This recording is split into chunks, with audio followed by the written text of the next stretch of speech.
সামর্থ্য থাকলে কখনোই গ্রামে থাকা উচিত নয়। গ্রামে 100 বিঘা জমির মালিক হওয়ার চাইতে শহরে এক টুকরো ভাড়া বাসায় থাকা অনেক ভালো, অনেক আরামদায়ক, অনেক সম্মানের। গ্রামে স্থায়ীভাবে বসবাস করাটাকে কোন সূচকে এগিয়ে রাখা যায়? আসলে এখানে বেশিরভাগ মানুষ এতটাই টক্সিক যে তারা নিজেদের ব্যক্তিগত জীবনের চাইতে আপনার জীবন নিয়ে বেশি চিন্তিত। আপনার চুল বড় কেন, অনার্সে পড়া সত্ত্বেও মেয়ের বিয়ে দেয় না কেন, 25 বছর বয়সে আপনি বেকার কেন, আপনার কোনো ব্যাচমেট বা আপনার সমবয়সী কেউ যদি বিদেশে গিয়ে লাখ লাখ টাকা কামায় তাহলে আপনি এখনো পড়াশোনা করছেন কেন, এসব আজগুবি বিষয় নিয়ে তাদের অনেক টেনশন। গ্রামের সব থেকে বোকা মানুষটাও শহরের মানুষকে এক হাতে 3 বার বিক্রি করতে পারবে। সামান্য জমি জমা নিয়ে যে কূটনৈতিক খেলা চলে গ্রামের মুরব্বীদের মাথায়, তা আন্তর্জাতিক কূটনীতিকদের মাথায়ও খেলবে না। আপনি পুকুরে যত্ন সহকারে মাছ চাষ করবেন, একদিন ঘুম থেকে উঠে দেখবেন সব মাছ মরে ভেসে আছে। আপনি কিছু নতুন ফুল ফলের গাছ রোপণ করবেন, সকালে দেখবেন গাছের গোড়া থেকে ভেঙে রাখা হয়েছে। এমনকি আপনার বোনের কিংবা মেয়ের বিয়ে ঠিক করবেন, সহজ সরল কেউ একজন নিজে সিএনজি ভাড়া করে যে বরপক্ষের কাছে দুর্নাম করে বিয়ে ভেঙে দেবে। মাঝে মধ্যে তারা এমন কিছু বিষয় নিয়েও চিন্তিত হয় যেসব বিষয় নিয়ে আপনার ফ্যামিলি মাথাই ঘামায় না। গ্রামের টক্সিসিটির আরো একটি বিরাট পার্ট হচ্ছে ঝগড়া। আপনি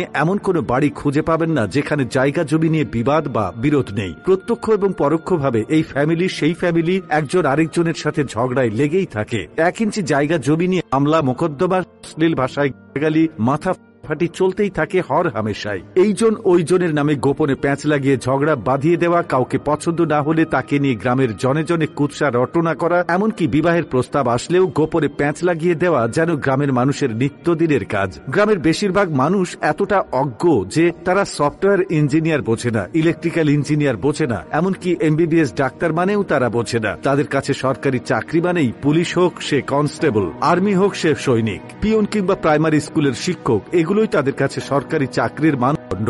একজন নার্সকে তারা যেমন ভাবে ডাক্তার ভাবে, তেমনি ভাবেই একজন সরকারি মেডিকেল এমবিবিএস বা অন্যান্য ডাক্তারি ডিগ্রিধারীদেরকেও তারা একই রকম মনে করে। তাদের কাছে আপনি সরকারের কততম গ্রেডের চাকরি করেন তার চাইতে বেশি ইম্পর্ট্যান্ট আপনি প্রাইভেট জব করেন নাকি গভর্নমেন্ট। আপনি প্রাইমারি স্কুলের পিয়ন হলেও হয়তোবা তারা মেয়ে বিয়ে দিতে চাইবে, কিন্তু যদি শোনে আপনি প্রাইভেট কোম্পানির চাকরি করেন, সে চাকরি যতই ভালো হোক তারা আমতা আমতা করবেই। তাদের কাছে আপনার উচ্চশিক্ষা গ্রহণের চাইতে আপনার যে বন্ধু এসএসসি পরীক্ষার পরে সৈনিক, কনস্টেবল কিংবা বিদেশের লেবারে কাজ করতে গিয়েছে তাদের দাম অনেক বেশি। আর টক্সিসিটির সবচেয়ে বিরক্তিকর আরেকটা পার্ট হচ্ছে গ্রামের চায়ের দোকানগুলো। প্রতিটি চায়ের দোকানে চায়ের কাপের চুমুকেই উঠে দিয়ে, যেখানে কার বউয়ের বাচ্চা হচ্ছে না, কার বউ কার সাথে কথা বলেছে, কার ছেলে মেয়ের বিবাহ হচ্ছে না, সেসব থেকে শুরু করে রাজনীতি, অর্থনীতি, খেলাধুলা কোনোটারই গবেষণা বাকি থাকে না, যার অধিকাংশই আবার গুজব। গ্রামের মানুষ যে কি চিজ, পরনে লুঙ্গি আর আলাভোলা একখান হাসি দেখে কাউকে সহজ সরল ভাববেন না। তামান দুনিয়াটা মেলা ক্রিটিক্যাল